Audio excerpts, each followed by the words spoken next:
You're listening to the Turi Ryder's She Said What podcast. I'm Turi, along with Marci Persky.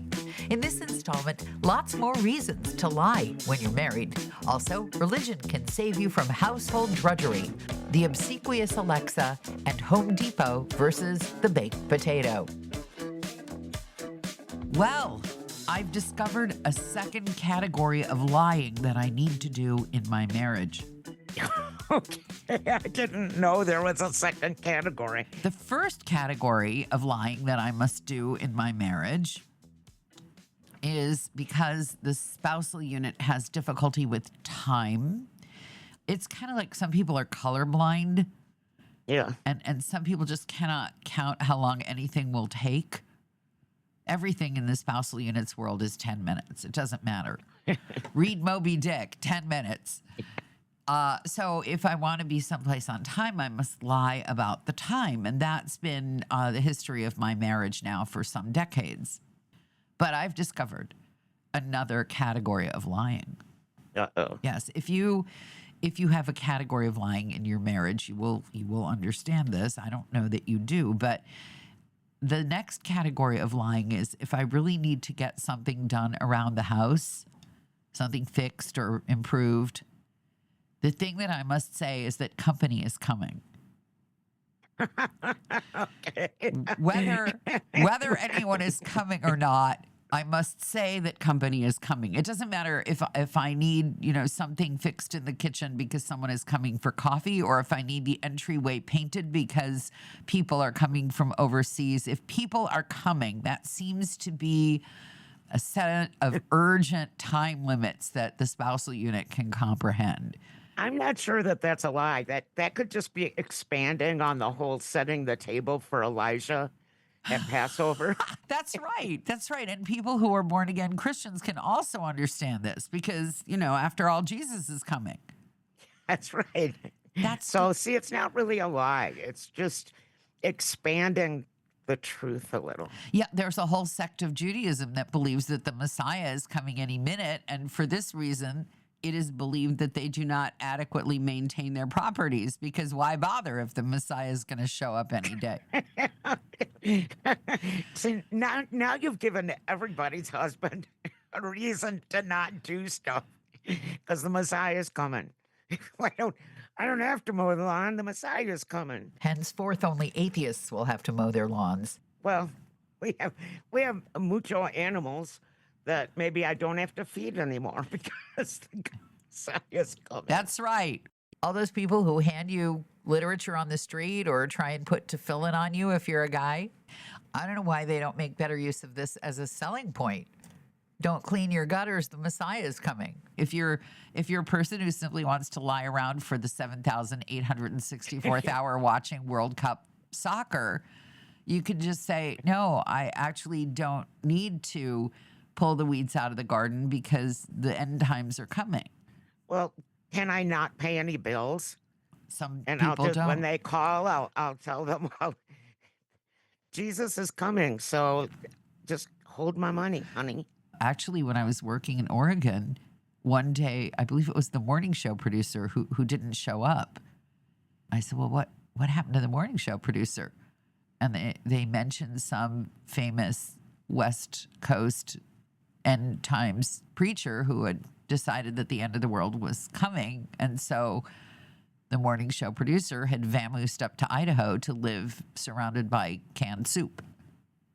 Haven't those dates come and gone, though, many, many times? Yes, they have. You've noticed during this? our space on Earth. Well, that's the thing about being an end times prophet. There's always another date. I'm trying to think of what kind of chores can be put off around here. Pretty much anything but going to the bathroom, I would say. That's true. Yeah, I don't need blinds in my living room. No, why would you? Actually, my husband doesn't think I need them anyway. We'll be plunged into darkness or brought into the light, depending on your outlook or inlook. Yeah, this is a great get out of jail free pass for all kinds of people to do all kinds of things. I'm so thankful for my religion that there is no end time. Yeah, we don't really have that on the calendar. We just have to suffer through it. Our religion says we just suffer through it. Yeah, well, no, we don't have like an end time until No. certain things. Like, here's the deal about Judaism, if you don't know. For most Jews, like, there's no end time until people start treating each other nicely and behaving well. And we know that'll never Until happen. we've done all the heavy lifting. We have to do the prep. Like in the kitchen, the chef doesn't Yeah. do the chopping up of the carrots. If, Yep. if the world, metaphorically speaking, were a kitchen in our religion, we'd have to chop way more carrots before we'd have to worry. About the main course end times.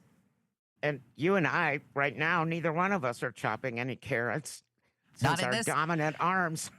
Yours that is in too. a sling. I thought you were and back- mine's in a brace. I thought you were back to the we're not being very nice. Well, we're not doing that either. Yeah, But so we're not chopping metaphorical carrots, and neither one of us is capable of actually picking up a knife and chopping a carrot. yeah. Both yeah. of those things are true. So I did something I'm afraid is stupid now. Now, after Yeah. the fact? Well, yeah, of course, after the Of fact. course. Well, I don't know. I do course. things like My life. I do things in the moment that I know are stupid, and yet I do them. Have you ever been to an IMAX theater? Once Was it scary? it was loud. Do you remember what you saw? What's that movie with the bomb in New Mexico? The nuclear scientists who developed the. Oppenheimer? That's the one. Well, I bought tickets to go to IMAX Friday night and watch The Odyssey. And the more I think about it, first of all, there's going to be lots of blood involved. And I'm not a blood person. That's true. And I'm afraid that, I'm not even sure what an IMAX is, except that it's a big screen.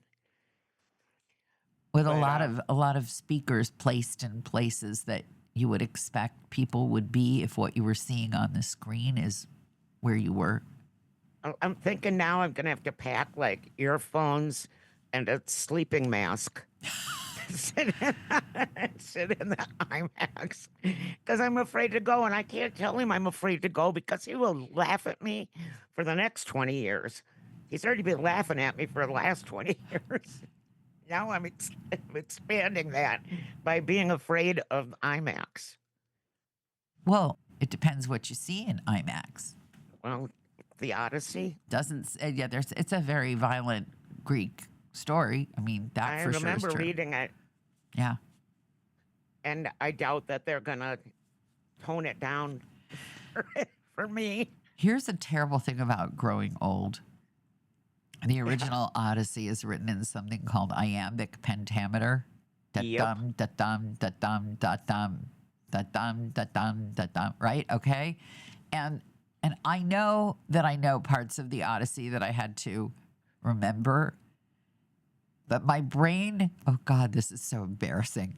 My brain has scrambled the thing that I learned from the Odyssey, the Greek Odyssey, has somehow in my brain become conflated with Jabberwocky from Alice in Wonderland. I can see that. I mean, I can see Brillig that and the happening. Slithy Toves is not from the Odyssey. It's terrible. It would be like if you were trying to sing, an Aerosmith song and Puppy Love came out. Yeah, actually, I'd like to hear that. Puppy Love by Aerosmith. Oh gosh. But at least you're not, putting it into limericks in your brain. Oh, don't start. Now look what you've There done. once was a guy named No. Homer. This is terrible. Getting old. It's really, really, really terrible. Does boner rhyme with Homer? Now I got to change the whole classification of this podcast. Yeah, it's always immature talk for mature audiences. Yeah, I know, but usually, always. usually it doesn't have an adult word in it. Now you've gone and put an adult word in it. Sorry. So I have a newer friend who I really, really like, and she actually listens to this podcast, so she's gonna know. She's younger than I am, but we had a Zoom meeting with somebody from an organization we were considering joining.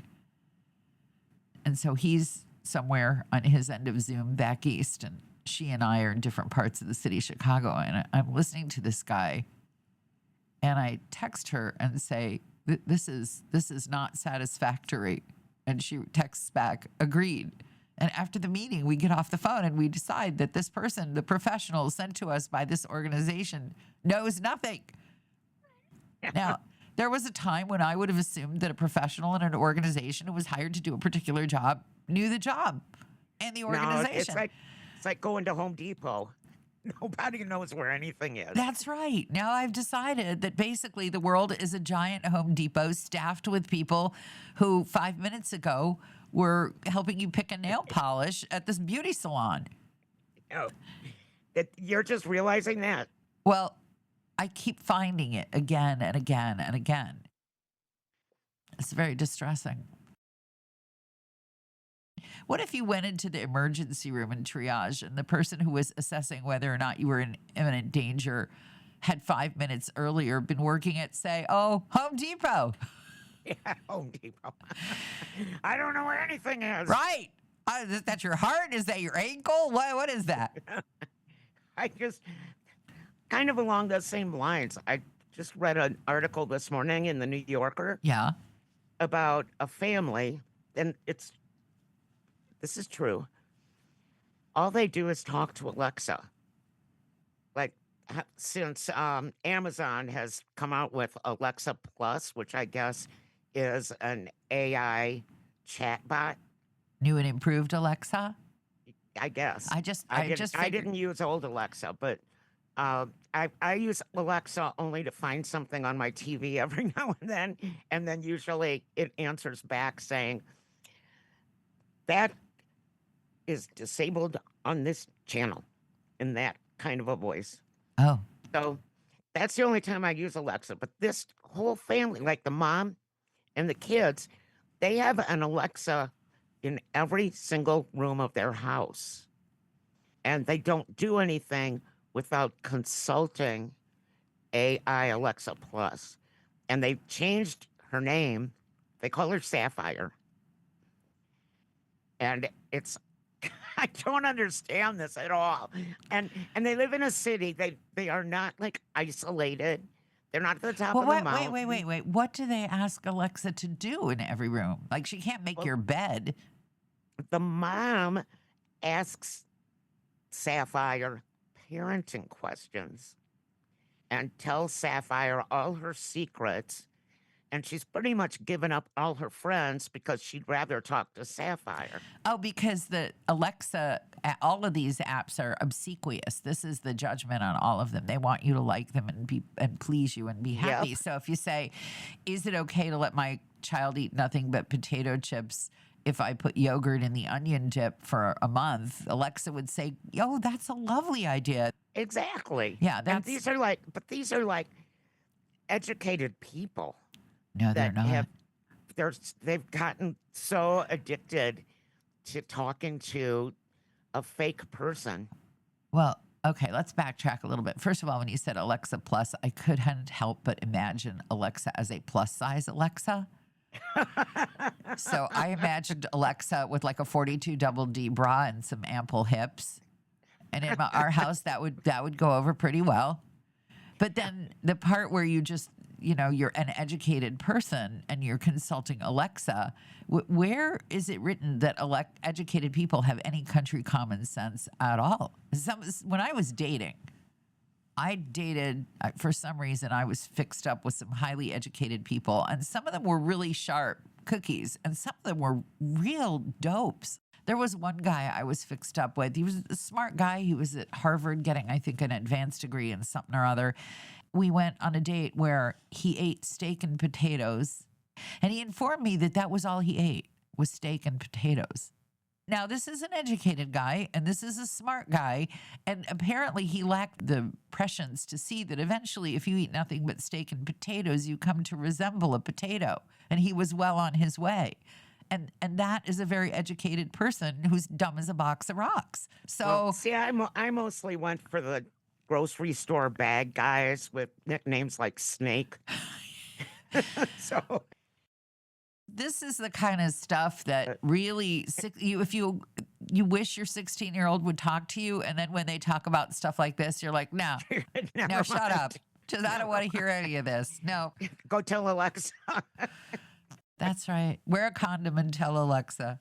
If you're going to IMAX, bring your sleeping mask and earplugs. We give such good advice. This is usually the part where we thank you and I suggest you buy my book, She Said What? A Life on the Air.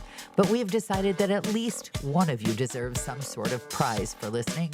I have no idea exactly what it will be, but it will feature the words Captain Oblivious on it. And all you have to do to win is send an email to turi@shebopsproductions.com with a short description of whatever your partner or friend or boss or somebody who ought to be paying attention failed to notice, and your mailing address.